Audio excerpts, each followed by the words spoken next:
Are we in a bubble? I do not believe so. And I am very happy that many people are worrying that we're in a bubble. I experienced the late 90s bubble, and yeah, the value investors out there were really worried, and they think they're going to have their day in the sun again because they did so well during the tech and telecom bust. I don't think that's the case now.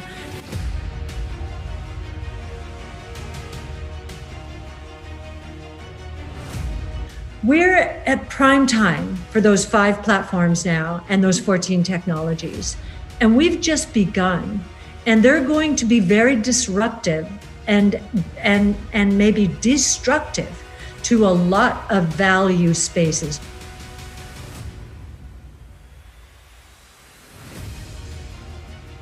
Well, you know what, when I see such negative sentiment out there, especially when it comes to valuation and longer time horizons, investment time horizons, I actually feel a little more comfortable. I like bad news and maybe news that's the discounting is worse now than the news actually will be. I actually feel better in that kind of environment for our strategies. I don't think we're in a bubble, which is what I think many bears think we are.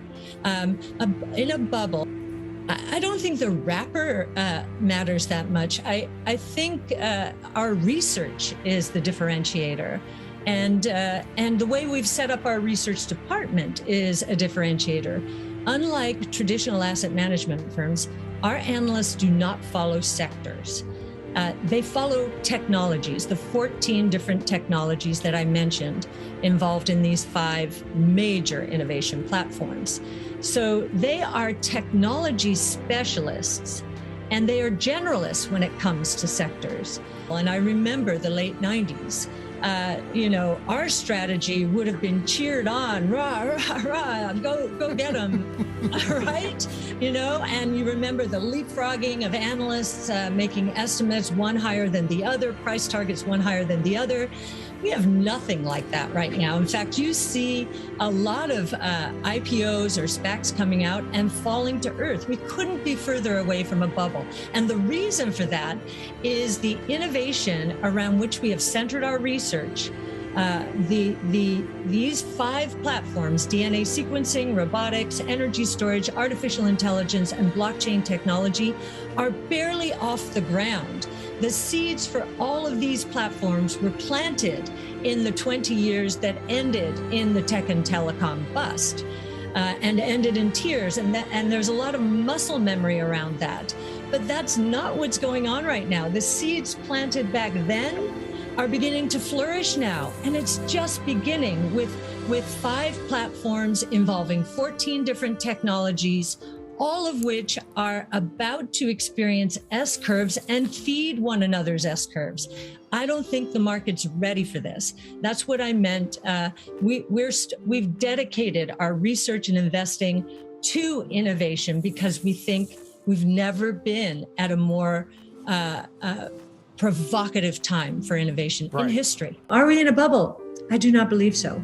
And I am very happy that many people are worrying that we're in a bubble. I experienced the late 90s bubble, and yeah, the value investors out there were really worried, and they think they're going to have their day in the sun again because they did so well during the tech and telecom bust. I don't think that's the case now.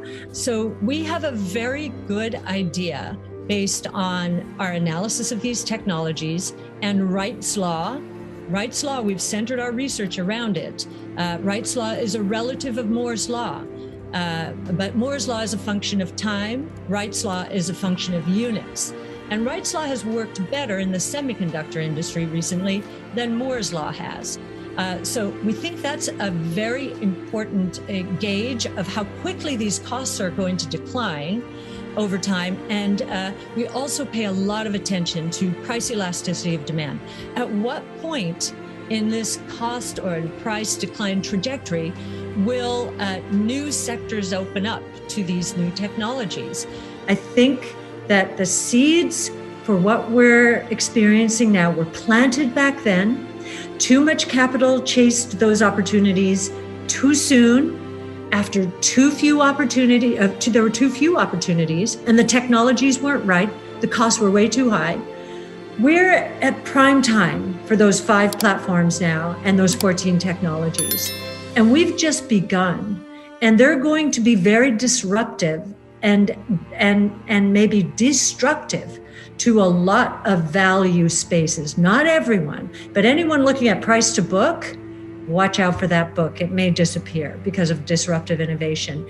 Anyone looking at that high dividend yield saying, I got to hold on to the stock, be suspicious of high dividend yields if that company is in harm's way. And I would say there's about 50% of the S&P 500 in harm's way.